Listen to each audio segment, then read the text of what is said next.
when they see a UFO, how can people identify if it is a real extraterrestrial craft or a human craft that was reverse engineered from a downed ET craft?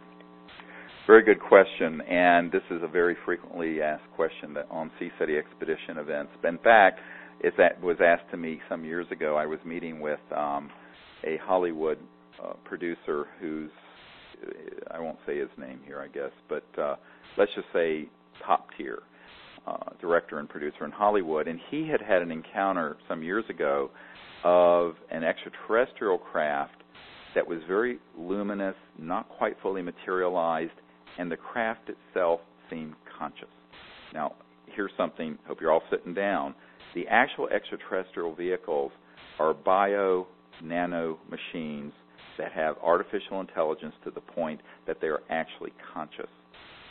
The men that I've spoken to have been on retrieval expeditions where we have downed actual ET vehicles, have all said not only are they like living organisms, they are themselves conscious and are imbued with that consciousness through an interface with their inhabitants, the ETs that created it. So we're not talking about your granddad's Oldsmobile here or your Boeing 747. In contradistinction, a so-called alien reproduction vehicle, which is actually something that is a advancement in anti-gravity technologies that began to be studied in the 1920s by T. Townsend Brown and others, as well as the Kolosky-Frost experiment that was reported in a mainstream journal in Germany in 1928 or 29, and then was further developed by World War II Germany, the Nazis, where they did have anti-gravity devices that they were testing but didn't quite get finished before we developed the atomic bomb. Those were all going forward without any reverse engineering of ET vehicles. However, after World War II, when they began to deploy the scalar or longitudinal kind of Tesla-type coil weapons inside radar domes, and we were able to begin to knock a few of these ET craft down, quite tragically and stupidly, I might add. And by the way, that's what Roswell was. We have a document from a field agent from Guy Hotel to J. Edgar Hoover talking about the Roswell event as they had switched on a quote-unquote new radar system, which is a euphemism for these kind of electromagnetic pulse systems. There at Roswell, and two of these ET craft collided. One was blown to smithereens northwest of Roswell. The other one continued on a westward trajectory and impacted near Socorro, New Mexico, and was more intact, although broken apart. One of the men that I interviewed years ago who did not want to go on the record, who arrived there, saw that this gash that was in the side of the ET craft was trying to heal, like if you've seen time-lapse of videos of a cut on human skin healing where it goes very fast. That's what it was actually trying to do, and it was trying to heal itself. He said this thing was living. And I said, yeah, of course they are. They're electromagnetic, but they're also nanobiotechnology. And I've met with people in Classified Project who've worked on these sort of nanobiotechnologies. It's quite elegant. But the things that we have been building are in the post-1947 to 1955 era, a combination of electromagnetogravitic developments that happened from the 20s through the 40s, combined then with studying in quote-unquote reverse engineering, which is what Colonel Corso was talking about, of ET materials that we began to acquire through these tragic electronic weapon downings of ET vehicles. I assure you these objects do not come through interstellar and intergalactic space, lose their way over the Mexican desert, and then just run into each other.